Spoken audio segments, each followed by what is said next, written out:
Hi guys, welcome back to the channel. I'm Christy. Most of you already know who I am. I do have a streaming page over on Facebook known as Mama Lee, and a lot of you know that I actually stream the video game Dead by Daylight Friday nights Eastern Standard Time, 7 o'clock.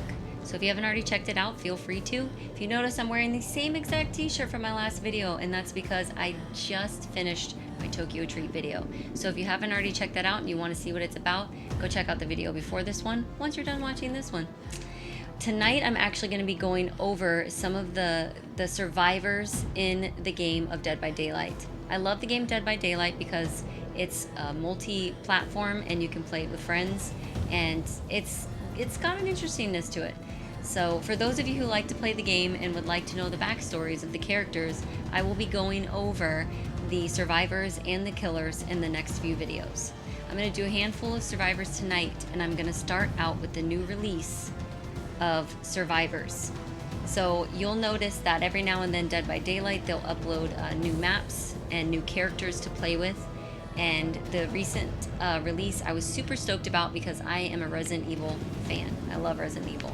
We actually got two characters as survivors, which is Jill Valentine and Leon Kennedy.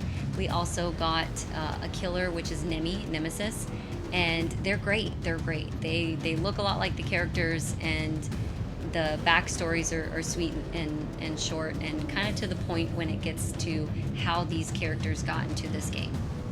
So I'm going to start out by going over some of the survivors with you. And again, I'm going to start out with Leon, who I think you guys pretty much know the backstory to if you're a Resident Evil fan. Let's go up into this box here. So you can actually see the precinct here, and you can see the Raccoon City Police Department car and the weird goo thing. I don't know like its technical term, but okay, so this is Mr. Leon Kennedy. You can actually see they did a pretty good job. He's got his vest and everything on, which is pretty neat. And he is a super neat character. I say neat a lot, don't I? Alright, let's get into it.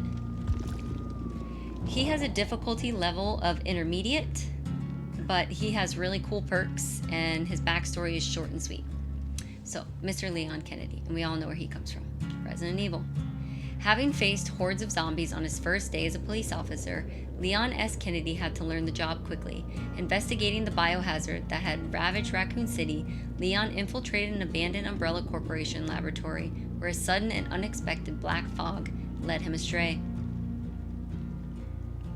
See, if you kind of look over here, you kind of get the gist, and they did the whole side part and everything pretty cool, and he's got his RPD vest and everything on, so pretty neat. Miss Jill, her outfit is pretty cool. Let's go ahead and click on her, and you can see hers. I'm going to showcase both of these two characters because I thought they nailed the actual outfits pretty well, in my opinion. Let's get her backstory as well. So you'll notice her difficulty level also is intermediate, which is up here in the upper right-hand corner. Miss Jill Valentine's backstory. Excelling at lockpicking and bomb disposal, Jill Valentine was a brilliant special tactics and rescue service agent, also known as STARS. After bravely rescuing her team members from a devastating biohazard, she returned to Raccoon City to save the survivors left behind, but a lethal and ruthless super soldier labeled Nemesis was on her trail. After dealing the Nemesis a few blows, Jill rushed to the basement and picked the lock of a cold room. Once inside, her body turned numb as a black fog engulfed her. So we kind of get the idea of how her and Leon were actually kind of sucked into the game, which is pretty cool. So the next character is Jeff Johansen. He is from the Dead by Daylight Darkness Among Us chapter, and his difficulty level is intermediate. His backstory is actually pretty cool. So Jeff Johansen was born and raised in Ormond, Alberta. He grew up as a quiet, only child with an aversion for large crowds. During high school, his anxious nature was mislabeled as shyness, which he covered up with the tough, stoic persona that imitated bullies and teachers alike. At home, he discovered an interest for heavy metal and started a vinyl collection. The evocative symbolism on the covers inspired him to make some art of his own, which helped him cope with his parents' constant fighting. To escape his parents' increasingly recurrent blow-ups, Jeff started working at a video store. Few customers passed by, so he had a lot of free time to draw. A late-night regular noticed his sketches and asked him to do some artwork for his gang at the abandoned lodge of Mount Ormond. Jeff accepted the challenge and painted a large mural depicting the Legion in runny, bloody letters. He was given a $50 bill and a 12-pack for his hard work. It was his first paid commission and a milestone to be proud of. I mean, $50 is $50, but if it was that big of a mural... After his parents' divorce, Jeff was forced to move with his mother to Winkler, Manitoba, which was miles away from his hometown and his dad. In Winkler, Jeff was more isolated than ever, except for art and music. His solace came shortly after graduating high school when he started working at a local bar with live music performances. He found a roadie gig shortly after, leaving Winkler behind. A few years later, Jeff got injured after getting involved in a fight during a concert. He was told he could lose part of his eyesight, so his doctor asked him to stay in town in order to monitor him. It was a difficult time during which Jeff reassessed his life choices. He went back to school, art school. His eyesight slowly returned, but he had to be careful.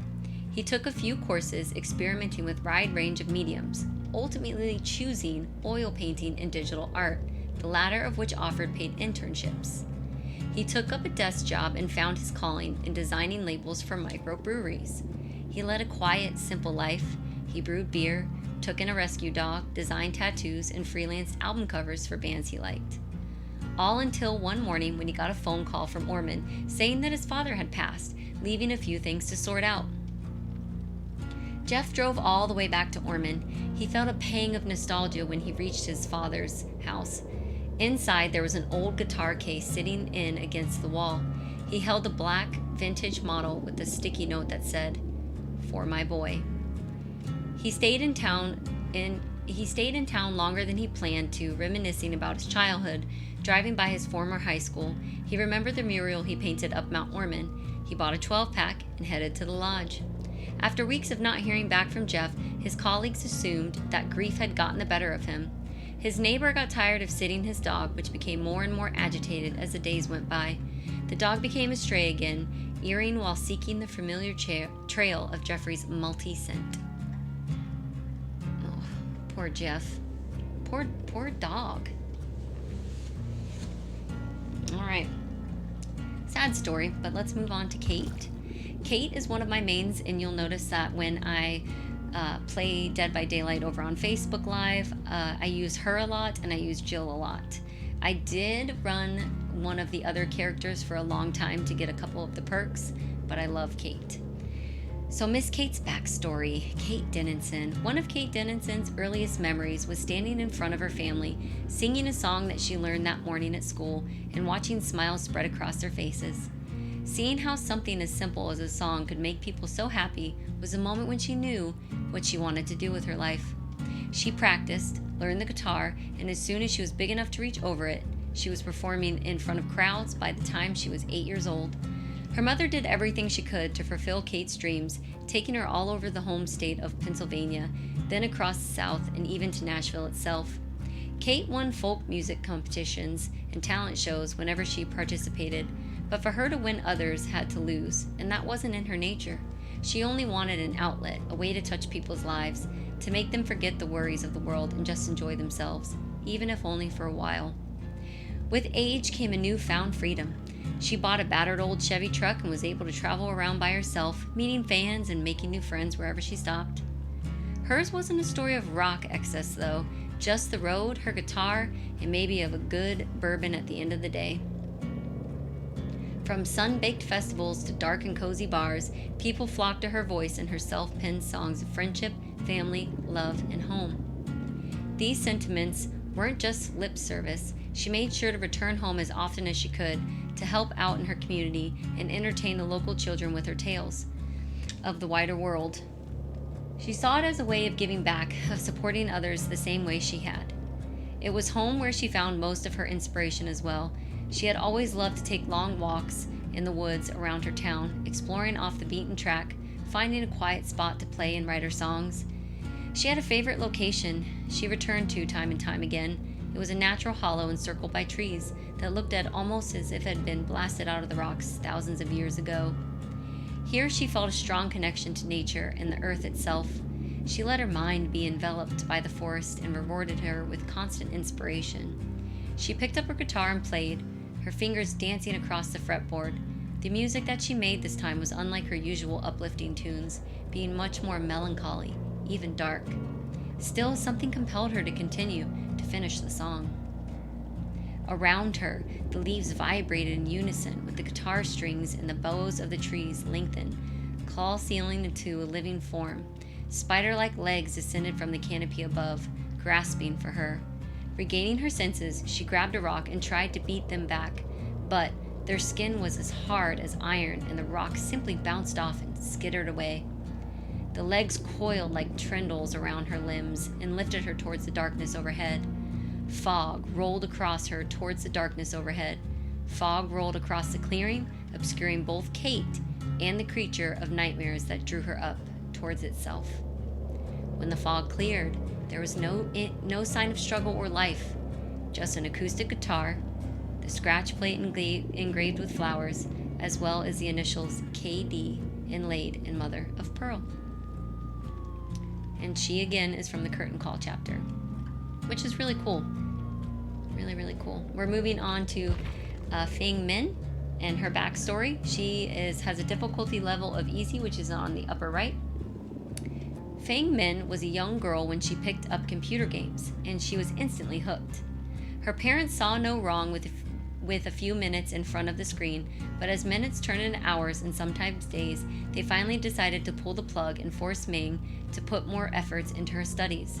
She felt smothered by her parents, so she left home and spent her time in internet cafes and LAN parties where the old rules didn't apply.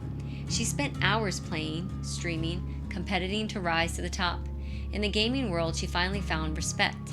Nicknamed the Shining Lion, she was invited to join the prestigious esports team where she found a sanctuary free of misconceptions and prejudice she had felt from her parents in the non-gaming world. Feng Min pushed her limits to prove she was best. Sleep was less important to her than training. She pushed herself too far, slept too little, and her performance began to slip. She started to lose. At night, she would stay up, tormented by the thought of disappointing her parents and her fans.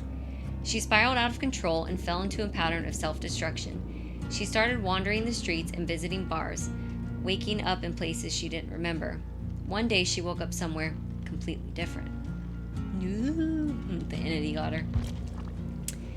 All right, for those of you who don't know, the entity is the creature that tends to pull these people into these areas. Yeah. All right, so we have Mr. Ace Vincenti and his backstory. His difficulty is easy.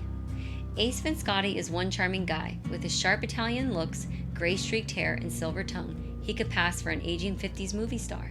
His heart has always belonged to the cards.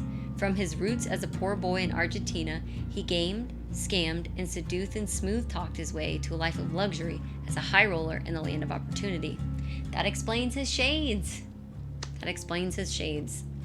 Despite money always having a way of slipping through his fingers, Ace always figured he would win more.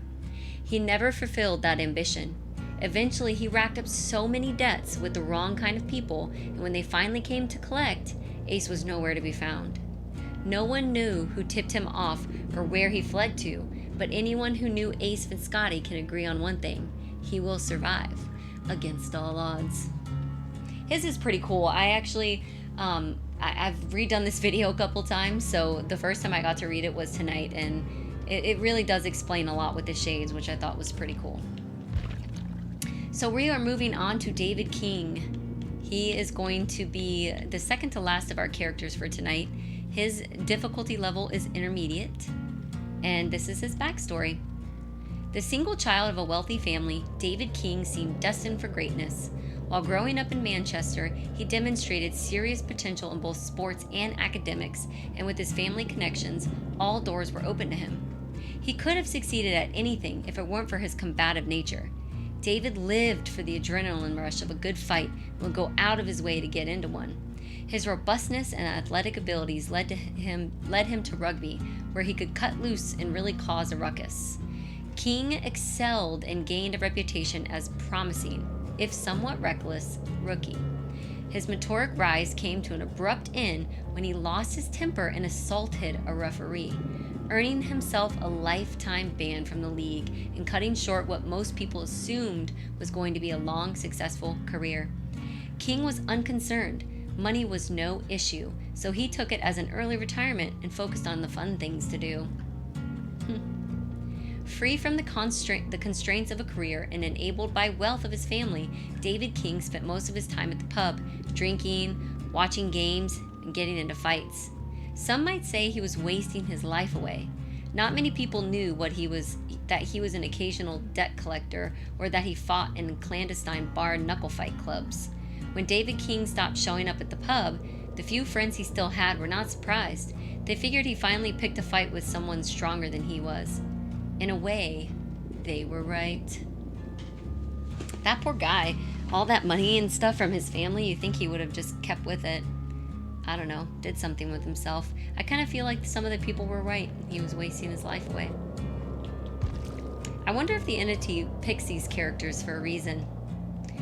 Alright, so we have the last character for tonight's reading, and that is William Bill Overbeck. His difficulty is hard. I have seen and played with a few people who actually choose his character as their main character they play with, and he does make a lot of noise. So I will say, and he's a big dude, so hiding from the killer with this guy is definitely a challenge. So people that constantly play with him, kudos to you. Kudos to you. Bill's story is short and sweet, so let's get back into it. It took 2 hours in Vietnam, a handful of medals, a knee full of shrapnel, and an honorable discharge to get William Bill Overbeck to stop fighting and try to live a peaceful life, and he hated it. After decades spent drifting aimlessly through dead-end jobs, Bill went in for a routine surgery and woke up to find the world he knew was gone. A plague was turning normal people into mindless killing machines. Naturally, the first thing he did was fight his way home and put on his uniform. Making his way through rural ghost towns and pitch-black forests, he found other survivors, and together they fled from the infected hordes. In the end, Bill sacrificed himself to ensure their safety. His body was never found. Bill was left for dead. No one knows that he still has the only thing he ever wanted, an enemy to fight. So folks, thank you again for coming and hanging out with me. That is the first round of our Dead by Daylight survivor readings. It was a short and sweet one this time, and the next time will be a little bit longer, and I'll continue reading about some of these characters. Thank you again, guys, for coming in and hanging out with me. I truly appreciate it. I will talk to you all later, and keep an eye out for my live streams over on Facebook for Dead by Daylight, and also other games if you ever want to go check it out. So next reading will be of more survivors, and again, thank you guys again for coming and hanging out with me. I truly, truly appreciate it. You guys are literally the best. I'll talk to you later. Bye for now.